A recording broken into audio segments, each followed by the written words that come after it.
Last month we closed with a hanging man candle, and even on Friday we get a shooting star candle. When we look at the data behind the upcoming catalyst, one thing becomes obvious: the market's not priced in what is coming. Also want to share with you guys a chart I don't see anybody else talking about. To see what that is, make sure you stay tuned to the end. Now on Friday, a lot of traders were expecting the S&P 500 to make a new all-time high. If we measure from all-time high to the high right over here on Friday, we can see we're roughly 25 to 26 points away from making a new all-time high. Now, something we were able to go ahead and do this week, we look at the SPY, we were able to get above the swing point over here. So we no longer have a case where we are making lower highs. We can see we've come up, we had a little swing high here, we broke this swing high, and we were able to break the swing point over here. However, there's a lot of catalysts that traders aren't currently pricing in correctly. Right here, this week, we have a very important catalyst. That's going to be the FOMC meeting. And no, this is not necessarily the exact catalyst that I'm talking about, but this could be a major catalyst for stocks to pay attention to. We come over and look at the fear and greed index. Right now, we're sitting at 40. So we have done a very good job of this week going from extreme fear almost over to neutral category. And we were teetering right there on the edge on Friday. When we look at the most recent investor sentiment survey, we also saw the bullish sentiment also increase from 32.0 to 44.3. Look at the bears. They dropped off from 42.7 down to only 30.8. So overall, looking at the sentiment, it appears that traders are starting to get more bullish, but are they doing it at the wrong time? Because as we come over and we look at how the indices fared on Friday, 3 of the 4 indices were in the green. The only red one out there was the Russell 2000. And if you couple that with the fact, if you look at advancing issues versus declining, on Friday, we actually had more issues declining than we had advancing, even though 3 of the 4 indices were in the green. And we come over and look at the sectors across the board. On Friday, we only had 3 sectors in the green. All other sectors were actually in the red. Now, a little bit of good news out there is technology was not one of the laggards out there. And with technology stocks being such a high weighting of the indices, if they would have been down, it could have been very problematic for stocks on Friday. Now, we come over and look at the 1 week performance for sectors out there. Technology was the leader out there, up 1.55%. The laggards out there, utilities was the biggest laggard, followed by healthcare, followed by real estate and consumer defensives, and then basic materials. After that, the other 6 indices were all green for the week. So let's come over and take a look at some of these charts real quick. And we look at the 10-year versus the 2-year yield. We want to pay very close attention to this chart. If this starts to steepen up, that one is going to be problematic for stocks. But then we come over real quick and we look at the Dow Jones versus the transportation index. On the bottom, we had the transportation index. On the top, we have the Dow Jones. And look, the Dow Jones this week did not make a new all-time high, but look at the transportation index. Transportation index is roaring to the upside. You can see we've broken this down trend line, broken the swing point right over here, and really rocketing on the way up. The swing point right over here will correlate right in this area on the chart, and we can see it is substantially higher at this point. But then we come over and we start looking at HYG versus the SPY. HYG is going to be high yield bonds, and let's pay very close attention. We've seen HYG really rocket up here, but then recently we've got a pullback, and now with the SPY continuing to go up this week, look at the highs on HYG. It's now starting to form a lower high, which essentially is setting up the divergence right here, right now in this market. Now let's come over and look at this chart real quick. It's going to be the Japanese 10-year bond, and we zoom this out real quick. Look on the daily chart. It is absolutely screaming to the upside. Look at this article right here. The Bank of Japan faces a policy dilemma as government bond yields keep hitting new all-time highs. And here's going to be the problem. It's already been said that Japan is really thinking about potentially raising rates. And why would that be important? Well, how will a rise in Japanese interest rates affect global markets? Now, if you guys remember just a few years back when they were talking about the carry trade unwinding, if you're unfamiliar with what the carry trade is, well, think about it. When Japanese yields are essentially near 0% or very, very low, what do? They borrow in yen, then they go ahead and they purchase high yield products like US treasuries. Now, why would that be important? Well, think about this. If Japan hikes rates, what's that going to do to the 10-year yield in Japan? It's going to go rocketing up. What are they going to have to do? They are then going to have to sell those other assets like treasuries. And if they sell treasuries, what does that do to interest rates? If you guys are unfamiliar real quick, well, if we come over real quick and we take a look at the 10-year bond real quick, notice what we have going on. It has recently been coming down. However, when bonds go lower, and the reason why I'm bringing this up, if the carry trade starts to unwind, we are going to see them starting to sell bonds. So look at this chart right here. Then we come over and look at the yield on the 10-year. It is starting to go up. When the 10-year yield goes higher, that is going to be problematic for the market. And it's also going to be problematic for the US. If the yields start to spike, what is that going to do to the national debt? It's going to be absolutely catastrophic at a time when we had the Fed meeting this week and inflation didn't get any worse before the government shutdown. The Fed is expected to cut rates again. You can see right here, we have 3 days until the next FOMC meeting. It's going to be out here this Wednesday. This chart right here is showing that the market's priced in an 86.2% chance that the Fed will be cutting rates at the next meeting and then potentially holding off the next two. However, I don't know that I necessarily believe this because the Fed may have to go on more of an aggressive rate cutting campaign. For instance, if we come over real quick and we look at this chart, I want you guys to pay very close attention. Here's going to be the SPY. All right, SPY is right up in here. And I want to go back and show you guys something in history real quick. And we're going to scroll right on back. Now, I'm going to show you an instance where it didn't necessarily play out. And then I'm going to show you other instances where it did play out and why we need to pay close attention. Right up here is the dot-com bubble burst. We're looking at a monthly chart. And notice, as the Fed started cutting rates, we saw the decline really start to accelerate down. But notice the markets had already topped out before the Fed started cutting rates. Well, if we come right back over here now and we revisit the great financial crisis back in 2007, notice before the market really started to come down, as we actually came back up, just spiking, making a new all-time high. Could that be what's about to happen in our markets? Notice the Fed was already starting to cut rates. And as the Fed aggressively cut rates, look at the market. It did not go ahead and rally to new all-time highs anymore. Instead, the market from that point basically dropped right around 57% from the high to the low. Well, that must be just a one-off event, right? Well, let's go over a little bit more. Let's see when the Fed also started cutting rates right here during the pandemic. Before the pandemic actually happened, look, the Fed was already starting to cut rates. And then we got that quick flush on the way down. If you guys weren't trading back then during the pandemic, we saw the S&P actually drop 35%. What about the current situation where we're in?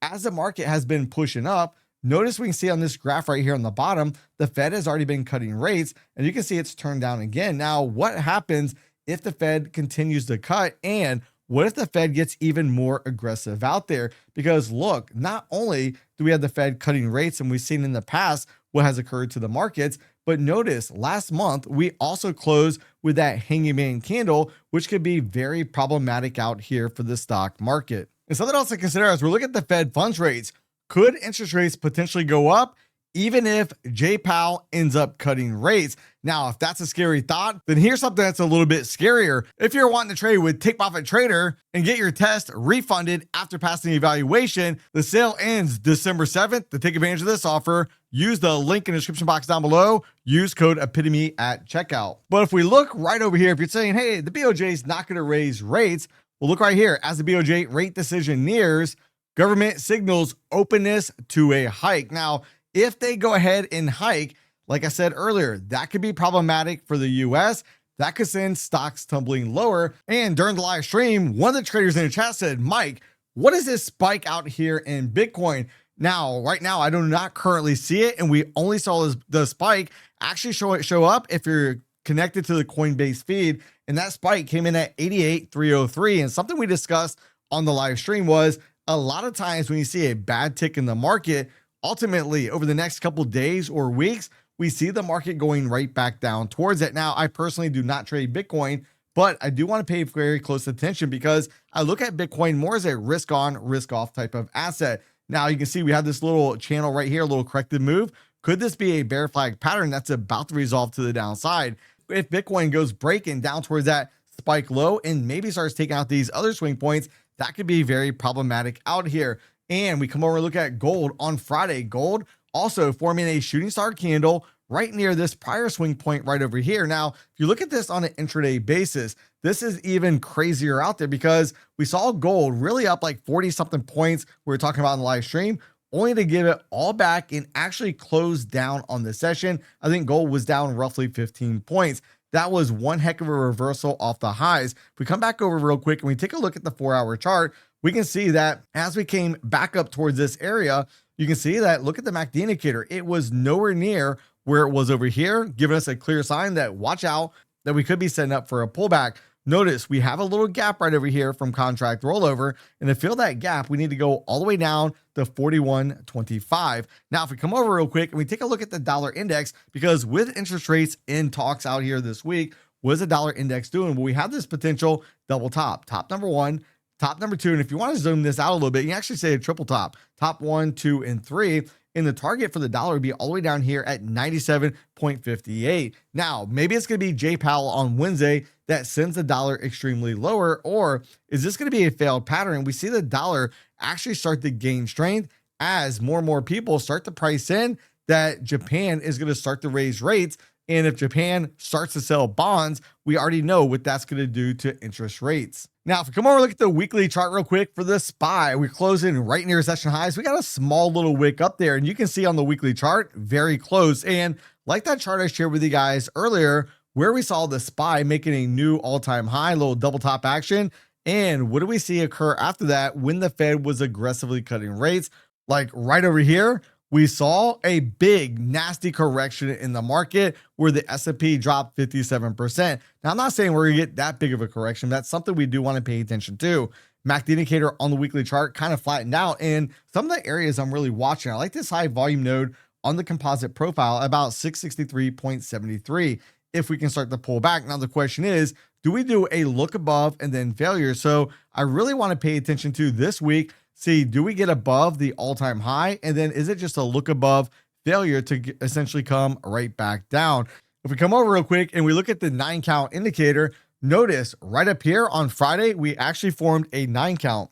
Now, the short answer is, if you're wondering what a 9 count is, a 9 count is just basically signaling potential exhaustion in the market. And with that 9 count and the candle formation, with that 9 count, I really like it. Now, the MACD indicator on the daily chart is a little bit stronger than what I would personally like to see. Now, when we come over and look at the gamma exposure levels real quick for the SPY, right up there, we have call resistance coming in right around 700. We have another notable high GEX exposure level as well, somewhere right around 690 or so. Well, if we go ahead and we correlate that to where we're currently trading, notice we closed at 685. We made it all the way up here to about 688. So if we breach 690, so notice that next gamma exposure level would be enough to make new all-time highs in the market. But we got to be very careful, because if we stay below that gamma exposure level, and more importantly, if we stay below that 690 print, watch out, we're potentially going all the way down to 682. And if we break 682, that can open the door to some of these lower gamma exposure levels. Now, we can clearly see to the upside, there's a lot more gamma exposure right now than we currently have to the downside. But the first area I want to watch to the downside would be right there, right around that 670-ish strike point. And if we look, that is substantially lower than where we're currently at. That would actually bring us very close towards that 50% Fibonacci retracement level. And as we've been rallying up this week, I was actually hoping we'd pull back a little bit to try to set up some type of ABC pattern before we made it all the way back up, making new all-time highs. Now, if we come over and look at how the CTAs are positioning, you can see right here, as we're very close, the white line is the SPX, the cash market is very close towards all-time highs. But notice how the CTAs are positioned. They are much lower than they were over here. And again, I think that's a clear indication that watch out, there could be trouble brewing up ahead. The only question I really have is not if, but when. Are they going to go ahead and push it off until 2026 before that correction starts to the downside? Now, we come over and look at the economic calendar this week. We can see Sunday night, nothing. Monday, no major economic news. We look at Tuesday, we're going to get some more jobs data coming out. The JOLTS job openings coming out. So that'll be very interesting out there as well. We also get the weekly ADP numbers coming out as well. But it's really going to all of this week be all about Jay Powell and the Fed. 2 o'clock, we get the statement. 2:30, Jay Powell will have the press conference, which we will be streaming live. Then on Thursday, we get the weekly unemployment claims. And on Friday, really no major economic news. Now, another date that you really want to pay close attention to, come right over here and look on the 18th. You're going to look right over here between the 18th and 19th. That is going to be the BOJ press conference, and we're going to learn, will the BOJ actually be hiking rates? Now, when we come over and look at the futures markets real quick, let's take a look at the weekly volume profiles and notice last week we basically formed a D as in dog shape profile, and the range last week was very, very tight, only a 103-point range. Now, to start off the week, we had a roughly 100-point range for a daily range, and for the whole entire week, we were only able to move roughly 103 points. Now, with a D-shaped profile, quite often the first way we break ends up being nothing more than a trap. So do we maybe see early on in the week, we run up, take out the high from Friday, maybe even all-time highs, only to trap it and potentially run down towards some of these other key volume profile levels, such as the untested point of control down here at 67.23 and a quarter. Now, if we come over and look at the daily profiles on Friday, we kind of have a D-shaped profile, a little bit wider than I normally like. And notice we closed right in the middle of the range. Now, value area high will be 68.87 and a quarter. And if we do break above that, I want to target kind of this minus development area. And more specifically, right here about 68.93, we breached that. I would then want to target the candle bodies, then the candle wicks. But if we are able to break above value area high and we start coming down, that's when I want to turn my attention down towards the point of control, 68.80 and a quarter. Then value area low, 68.73.25. Anything below that, can we go ahead and start working our way down towards some of these additional levels like we spoke about off the weekly volume profile? Now, one of the key areas I would want to focus on would be this distribution area down below us, 68.41 down here to about 68.30. And if we're able to get down towards this minus development area, about 68.12, watch out, because if we get down there, that could also be an area where we see the market just simply come down and then rocket right back up. Now, there's some other catalysts we need to pay attention to this week. We have some earnings coming out. On Tuesday, we have GameStop. But more importantly, Wednesday, we have Oracle coming out. And then on Thursday, we have Broadcom coming out. Now, if we look at the big expected movers out there, we can see Oracle expected to move plus or minus 11.5%. Lululemon plus or minus right around 12.5%. And AVGO plus or minus 8%. Now, AVGO is a high weighting in some of the indices. If we look at AVGO real quick on the daily chart, it looks like it wants to go ahead and break and go right back up. But then we look at Oracle. Keep in mind, Oracle had that big gap up only to give it all the way back up. And the last time Oracle had that massive gap up was right after earnings. So will this earnings actually produce a gap down lower in Oracle, or are we going to rocket back up? Now we come over real quick and look at the QQQs on the weekly time frame. You see we're a little bit away from all-time highs. MACD indicator essentially basically flat line. We are elevated above the zero line. Now, some of the key levels I want to focus on the weekly chart would be about 602.83 to about 597.84, kind of this high volume area of the composite profile. If we can get through that area, then right down towards this level, 566, and then we breach that, then down here, 530 or potentially 522. However, let's not get carried away, because we could see the market go ahead and make a new all-time high first. On the daily chart though, notice just like the S&P 500, we were able to get a 9 count out there, which could be a signal of exhaustion in the market. Now, exhaustion can play out in two different ways. One, we can just reverse that move right back down and get a Fibonacci retracement, or two, we can work it off by just basically consolidating, working off some of that upward momentum, getting ready for another leg higher in this market. Notice right down here, I like this minus development area, 614.08. And at some point, I do think at minimum, we will retrace to the 38% retracement. And with the Fed coming out this week and the BOJ next week, I think it's going to be sooner than later before we make it down there. Now, if you are looking for the pullback, something I don't like about this chart would be the MACD indicator. If you notice, we have a very good separation of the two lines at about a 45-degree angle on the way up. On the 4-hour chart, you can see it starting to roll over here just a wee little bit. And we had that nice shooting star type of candle out here on Friday. And then on the 30-minute chart, what do we have going on? Well, Friday, we had that gap up. We did not come down and fill the gap, but we got to look at this. Could this consolidation right here be calls being built to come down, fill the gap, and maybe work down towards some of those other lower gaps? Because keep in mind, on that move up, there's quite a few gaps that still have not come back and been filled. Now, when we come back and look at the 30-minute chart, notice if we are trading below value area low, I want to look for that first gap to be filled. In the event we start trading above value area high, which would be about 626.19. I want to look for the upper third of Friday's range to come back and get tested. Now, if we come over real quick and we look at the NASDAQ futures, what do we have going on over here? Well, let's zoom this up. For the whole entire week, we only had a 674 point range. Now, majority of the week, our average daily range was 400 and something points. And for the whole entire week, we only did 674. Now, the ranges have contracted since last week. The ranges were kind of tight, but something we were talking about on the live stream. Notice here's a low, higher low, higher low, higher low, higher low, higher low, higher low, higher low, higher low, higher low, higher low. We have yet to make a lower low in this market, going all the way back from the lows on November 21st. Now, in the event that we can get back below the weekly value area high, which will be right here about 25,718, then I'd want to target not only the point of control, but it also aligns with the composite high volume node at about 25,598. If we break below that, I really like where value area low is down here about 25,438, as it comes right within this minus development area off the composite profile. If we can get through that minus development area, I want to turn my attention to any of these other additional high volume spikes on the composite profile. The first one being 25,313. Now we come over and look at the daily profiles real quick on the 30-minute chart. Notice kind of a D as in dog shape profile. We had a spike down only to rip right back up and essentially close right in the middle of the range. Value area high will be up here about 25,756 and a quarter. If we can get above that, I want to target kind of up here towards these candle bodies, 25,832. But in the event we break above value area high and then the market comes back down, I want to turn my attention towards the point of control, 25,724 and a quarter. Then value area low, 25,678. Anything below that, I'm looking to target the candle bodies down here, 25,617. Anything below that price point, that's why I really want to start turning my attention towards the weekly point of control. And this will be the second consecutive untested point of control.